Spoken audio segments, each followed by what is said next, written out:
New Ghostbusters 2. New Ghostbusters 2. For anyone who still has foul memories of the first two mediocre Ghostbusters games for the NES, there did actually exist a licensed game that wasn't a great big steaming pile. In 1990, the geniuses at Hal Laboratory created New Ghostbusters 2.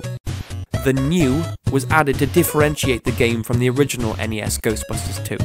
Probably just as well. Unfortunately, it was only ever released in Japan and Europe. Sorry, America. When the game starts, you get to choose two characters to play as. One to throw the proton beam, and one AI control character to follow you around with the ghost trap. They're all here, including Winston this time. And now you can even choose to play as Lewis, a fantastic reference to the movie. The gameplay is very solid. It plays from a top-down view, much like a 2D Zelda game. And being an NES game, the controls are fairly straightforward. The A button shoots your proton beam, and the B button lays down the ghost trap, catching any ghosts you currently have wrangled with the beam. Simple, effective, elegant. No awkward driving sections, avoiding cars or picking up gas. No screwing around buying redundant items like ghost food.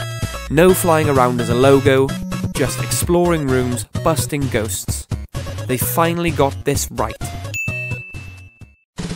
The idea of the game is to explore the stages and catch every single ghost in the area before you can progress. Along the way, you might rescue the odd civilian and sometimes pick up cash bonuses. However, the money is fairly useless. All it does is contribute to your overall score. But if you rack up a high enough score, you will receive an extra life. The gameplay is very faithful to the movie, which might sound like a low bar considering the majority of people's opinion on Ghostbusters 2, but that aside, the presentation here is nothing short of excellent. The stages are all based on locations from the film: the courthouse, the underground railroad, Venkman's apartment building, the sewers filled with slime, and the museum. Each one has a unique boss battle based on the creatures and villains from the movie. All of them fun, interesting, varied, and well presented. It's also incredibly satisfying to take down that creepy Janoj motherfucker. 2 in the box, ready to go! We be fast and they be slow! One particular area that shines unexpectedly bright is the soundtrack. Oh my god, the soundtrack.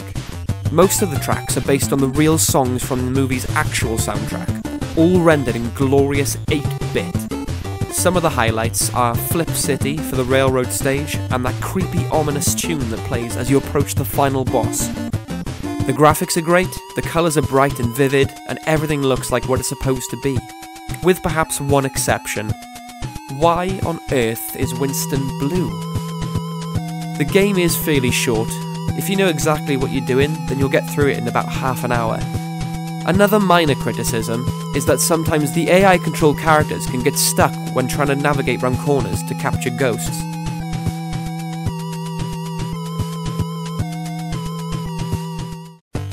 But in my opinion, the game never stops being fun.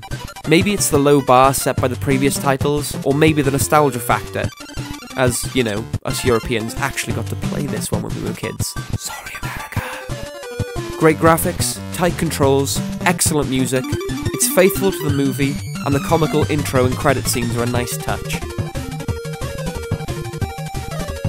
Overall, Hal Laboratory's new Ghostbusters 2 is a well-presented, well-executed, brief, fun and interesting adventure, and is quite possibly the best licensed Ghostbusters game that you probably never played. Oh, Egon's gone again.